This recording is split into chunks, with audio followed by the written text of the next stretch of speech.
بسم اللہ الرحمن الرحیم۔ حضرت عمر کے دور میں ایک دفعہ دو عورتوں نے ایک ہی جگہ دو بچوں کو جنم دیا، ایک لڑکی اور ایک لڑکے کو۔ اس کے بعد دونوں عورتوں کا آپس میں جھگڑا ہو گیا۔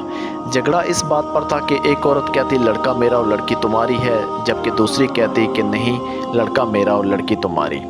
لوگوں نے جب ان کا جھگڑا دیکھا تو ان دونوں عورتوں کو حضرت عمر کے پاس لے کے وہ سارا قصہ بتایا اور کہا آپ ان میں ٹھیک فیصلہ کریں۔ حضرت عمر نے کہا حضرت علی کو بلایا جائے، وہی ان کا ٹھیک فیصلہ کر سکتے ہیں۔ جب حضرت علی آئے تو لوگوں نے سارا قصہ مولا علی کو بتایا تو مولا علی نے فرمایا ان دونوں عورتوں کو ایک ایک چھوٹا برتن دو اور انہیں کہو پردے میں جا کر ان برتن میں اپنا اپنا دودھ لے کر آؤ۔ جب ان عورتوں نے دودھ لا کر دیا تو مولا علی نے فرمایا ایک میزان لایا جائے۔ جب میزان لایا گیا تو مولا علی نے اس میزان پر دونوں عورتوں کا دودھ رکھ کر تولا۔ ایک کا وزن کم تھا، دوسرے کا وزن زیادہ۔ مولا علی نے فرمایا جس دودھ کا وزن زیادہ ہے اس کا لڑکا ہے اور جس دودھ کا وزن کم ہے اس کی لڑکی ہے۔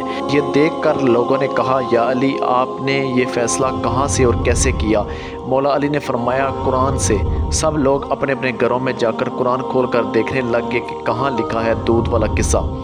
رات بھر قرآن سے ڈھونڈ ڈھونڈ کر جب کسی کو کچھ نہ ملا تو صبح سب لوگ مسجد میں جمع ہو گئے، اور جب مولا علی مسجد میں آئے تو لوگوں نے کہا یا علی آپ نے تو کہا تھا کل والا قصہ آپ نے قرآن سے کیا، مگر ہم نے ساری رات قرآن سے ڈھونڈا مگر ہمیں کچھ نہ ملا۔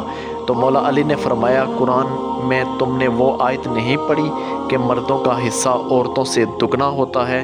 سب نے کہا ہاں یہ آیت تو ہے۔ تو مولا علی نے فرمایا اسی آیت سے ہی تو میں نے فیصلہ کیا ہے۔